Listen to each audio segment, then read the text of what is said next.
제2장.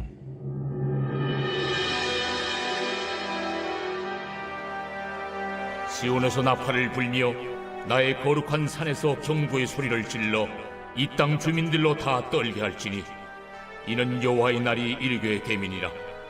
이제 임박하였으니 곧 어둡고 캄캄한 날이요 짙은 구름이 덮인 날이라.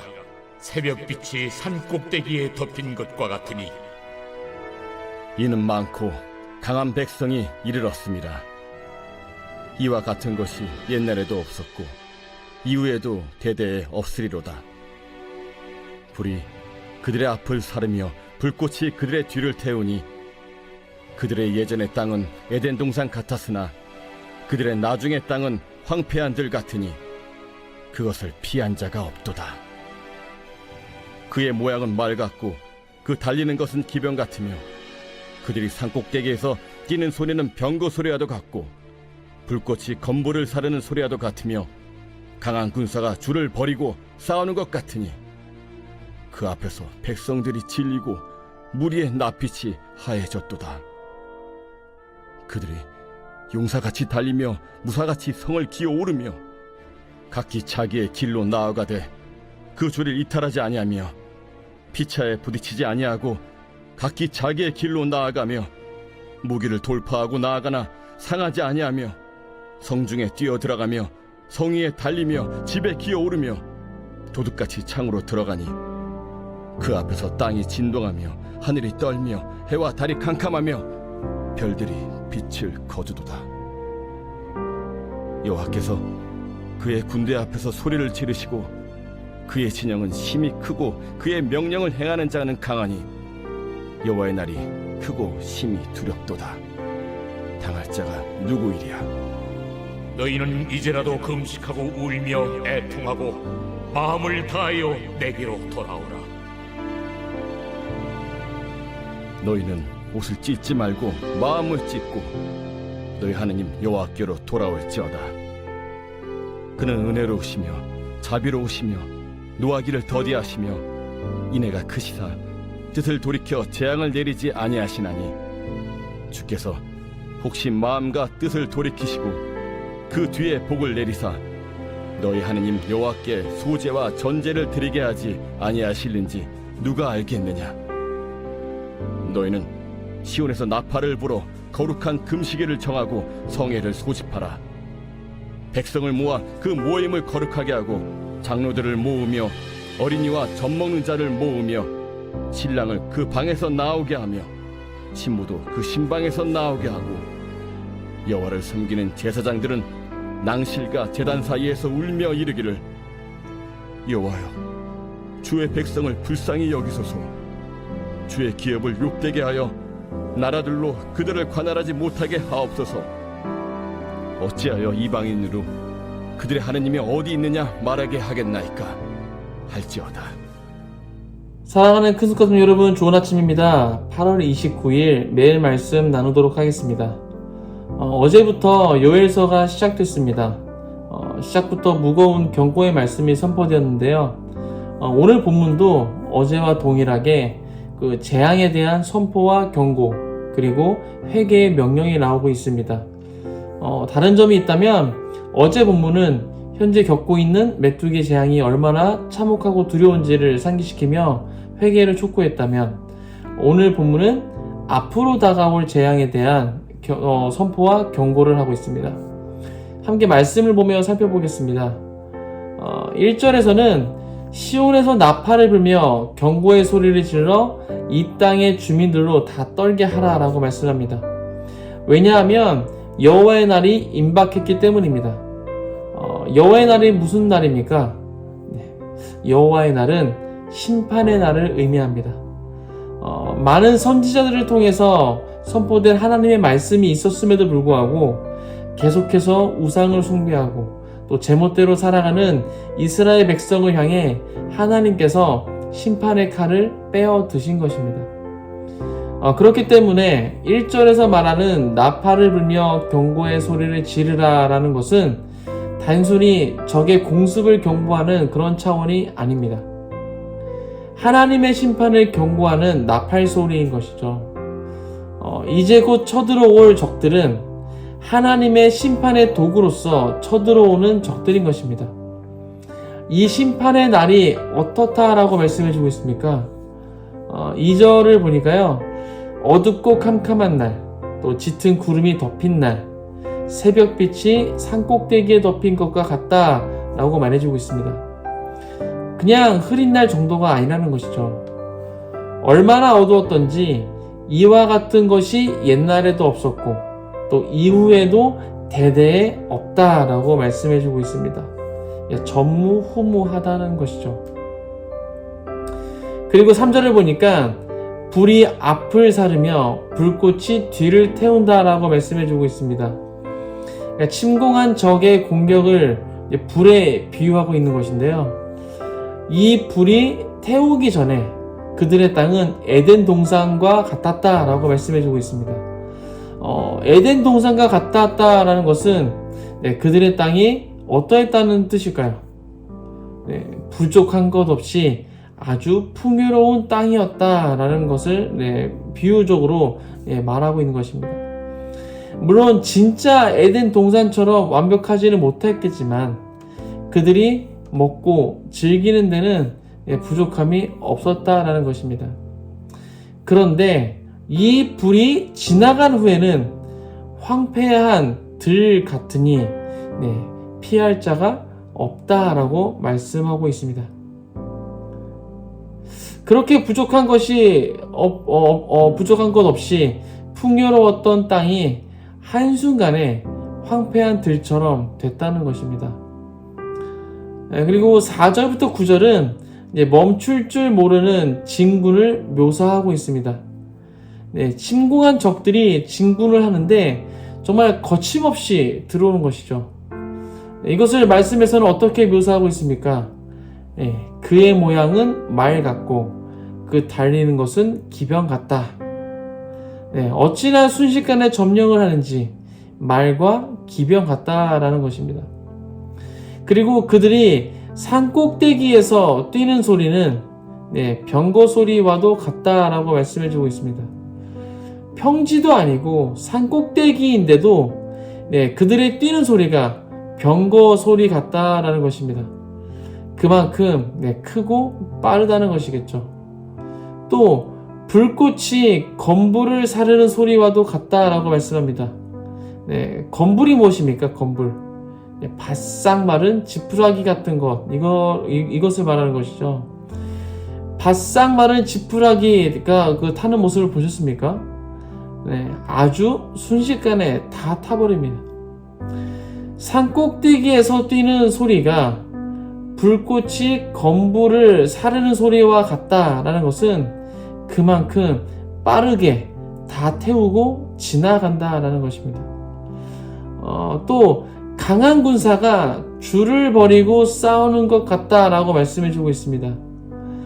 적들이 대열을 갖춰서 밀고 오는데 그들은 강한 군사에 의해 흐트러짐 없이 쭉쭉 밀고 들어온다는 것입니다. 이 모습을 본 백성들은 겁에 질렸고 또 얼굴빛이 하얗게 됐다고 6절에서 말씀해주고 있습니다. 계속해서 적군의 그 진구 모습을 묘사하고 있는데요. 용사같이 달리고 무사같이 성을 기어오르고 또 줄을 이탈하지 않는다라고 말씀합니다. 그리고 서로 부딪히지 않고 나아가는데 무기를 돌파하고 나아가지만 상하지 않는다라고 말해주고 있습니다. 돌파해 나가면서 무기를 지나가는데 상대방의 무기를 지나가는데 그들은 상하지 않는다는 것이죠. 또 성중에 뛰어 들어가고 성 위에 달리고 또 집에 기어오르며 도둑같이 창으로 들어간다라고 말씀해주고 있습니다. 진짜 거치는 것 하나 없이 매우 빠른 속도로 진군한다는 것을 말씀해주고 있습니다. 그래서 그날에는 땅이 진동하고 하늘이 떨리고 해와 달과 별이 빛을 거둔다라고 말씀해주고 있고 또 이 심판의 날 여호와의 날을 당할 자는 없다라고 말씀해주고 있습니다. 그렇기 때문에 아무도 당할 자가 없기 때문에 이제라도 금식하고 울며 애통하고 또 마음을 다하여 하나님께로 돌아오라라는 것입니다. 13절을 보니까 옷을 찢지 말고 마음을 찢고 너희 하나님 여호와께 돌아오라 라고 말씀하고 있습니다. 옷을 찢는다는 것은 회개의 그런 외형적인 모습, 형식을 말하는 것입니다. 종교적으로, 형식적으로 회개하지 말라는 것이죠. 형식이 아닌 정말 그 마음을 찢고 돌아오라는 것입니다. 그렇게 마음을 찢고 돌아오면 하나님은 은혜로우시고 자비로우시고 또 노하기를 더디하시고 인애가 크시기 때문에 심판하려고 하셨던 그 뜻을 돌이켜서 재앙을 내리지 아니하실 거라는 것입니다. 그렇게 뜻을 돌이키신 후에 복을 내리셔서 하나님께 다시 제사를 드릴 수 있도록 하실지 누가 알겠느냐, 이렇게 이야기하고 있습니다. 다시 제사를 드릴 수 있게 한다. 이것은 다시 하나님의 백성으로 인정하고 받아주신다는 그런 의미인 것입니다. 그리고 또 15절부터 17절에서는 어떻게 회개해야 할지 아주 상세하게 그 방법을 알려주고 있습니다. 시온에서 나팔을 불어 거룩한 금식일을 정하고 성회를 소집하라라고 말씀합니다. 여기서 사용된 성회라는 단어는 집단적인 회개를 목적으로 한 집회를 지칭합니다. 그리고 백성을 모아 그 모임을 거룩하게 하고 장로들을 모으고 어린아이와 젖먹는 자들을 모으며 또 신랑을 그 방에 나오게 하고 신부도 그 방에 나오게 하라라고 말씀해주고 있습니다. 성회는 단지 그 성소에서 섬기는 자들, 그러한 자들만 참여하는 것이 아닙니다. 모든 백성이 다 참여해야 하는 것입니다. 장로들부터 젖먹이 어린아이까지 모두가 다 참여해야 하는 것이죠. 여기에는 신랑과 신부도 예외가 되지 않습니다. 율법에서는 결혼한 신랑과 신부에게는 신혼 생활을 위해서 굉장히 큰 특권을 부여합니다.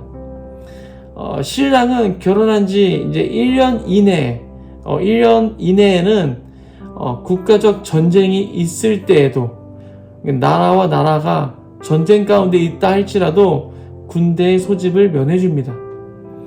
그런데 오늘 본문에서는 신랑도 신부도 모두 성회에 참석하라라고 말씀하고 있는 것이죠. 아마도 하나님의 심판으로부터 그 나라를, 민족을 회복시키는 일이 전쟁보다 더 중요하다라고 생각하기 때문일 것입니다. 여기까지가 오늘 본문의 내용이었습니다. 오늘 말씀을 묵상하면서 지금 우리가 살고 있는 현 시대가 본문에 나와 있는 이스라엘의 때와 같다라는 감동이 있었습니다. 마치 하나님께서 심판의 칼을 빼어 드시기 위해서 칼자루를 손에 쥐고 계신 그러한 모습인 것이죠. 계속해서 말씀드리는 거지만 요즘 뉴스를 보면 정말 예수님 오실 때가 가까워지고 있음을 부인할 수가 없습니다. 정확한 근거와 숫자만 믿는 그 과학자들을 통해서 지구의 종말이 멀지 않았다라는 이야기가 심심치 않게 나오고 있습니다. 학자들마다 조금씩 그 차이는 좀 있지만 그들의 공통적인 의견은 이대로라면, 지금 이대로 계속 진행된다면 지구는 곧 멸망한다는 것입니다. 빙하가 녹아내리는 속도가 점점 빨라지고 있다고 합니다. 뉴스를 통해서 한번 봤었는데요. 유네스코에 등록되어 있는 빙하가 녹아져 무너져 내리는 모습을 봤습니다. 정말 산 하나가 순식간에 눈앞에서 사라지는 것이죠. 정말 이렇게 쉽게 녹아내리는데 그 긴 세월 동안 어떻게 그렇게 얼어 있었지 싶을 정도로 정말 너무 허무하게 무너져 내리는 것입니다. 지구 온난화가 정말 좀 심각한 수준에까지 이르렀습니다. 지금 일어나고 있는 이상 기후 현상, 그것들의 대부분이 온난화의 영향이라고 합니다. 짧은 시간에 엄청난 폭우가 쏟아져서 홍수가 일어나는 것, 또 말도 안 되는 온도의 그 폭염이 지속되어지고 열돔 현상으로 산불이 계속 발생하는 것, 이 모든 것의 원인이 온난화 현상이라고 합니다. 이러한 재난과 기근을 볼 때 우리는 무엇을 생각해야 합니까? 네, 예수님 오실 날이 정말 가까워졌구나를 생각해야 하는 것입니다. 그리고 나의 신앙 생활을 점검해야 하겠죠. 나는 진짜 크리스천인가? 아니면 무늬만 크리스천인가? 나는 정말 예수님을 구주로 시인하고 그에 합당한 삶을 살고 있는가? 점검해야 한다는 것입니다. 슬기로운 처녀, 어리석은 처녀 모두 다 같이 신랑을 기다렸습니다. 어리석은 처녀들이 기름을 사온 후에 뒤늦게 잔치집의 문을 두드렸을 때 그들에게 돌아온 대답이 무엇이었습니까? 내가 너를 알지 못한다였습니다. 그 기름을 사와서 뒤늦게 도착한 그 어리석은 처녀들에게 기다리느라 고생 많았지만 너희들은 늦어서 안 되겠다, 이런 것이 아니라 내가 너를 알지 못한다인 것입니다. 분명히 똑같이 신랑을 기다렸는데 내가 너를 알지 못한다라는 대답을 들었다는 것입니다. 똑같이 교회 나와서 예배 드렸다고 해서 전부 천국 가는 것이 아닐 수도 있다라는 것입니다. 너무 무서운 말씀이죠. 이것은 저도 예배가 아닙니다. 목사라고 해서 무조건 천국 가는 것이 아니라는 것이죠. 목사라고 할지라도 내가 너를 알지 못한다라는 말을 들을 수 있다라는 것입니다. 하나님의 심판이 시작되면 모든 것이 순식간에 불사라질 것이며 그 심판에서 벗어날 자는 아무도 없습니다. 제가 성도님들께 겁주려고 이런 말씀 드리는 것은 절대 아닙니다. 오히려 이런 이야기를 듣게 됐다는 것은 하나님의 심판이 아직 오지 않았다는 것이고, 그것은 하나님께 돌아갈 기회가 한 번 더 주어졌다는 것입니다. 우리 하나님은 은혜로우시고 자비로우시고 노하기를 더디하시고 인애가 크신 분이십니다. 우리가 마음을 찢고 돌아오기를 기다리고 계신 분이시죠. 오늘 하루는 우리 모두가 자신의 신앙을 점검하는 하루가 되시길 축복합니다. 신앙생활하면서 앞으로 몇 번이나 이와 같은 말씀을 들을 수 있을진 모르겠습니다.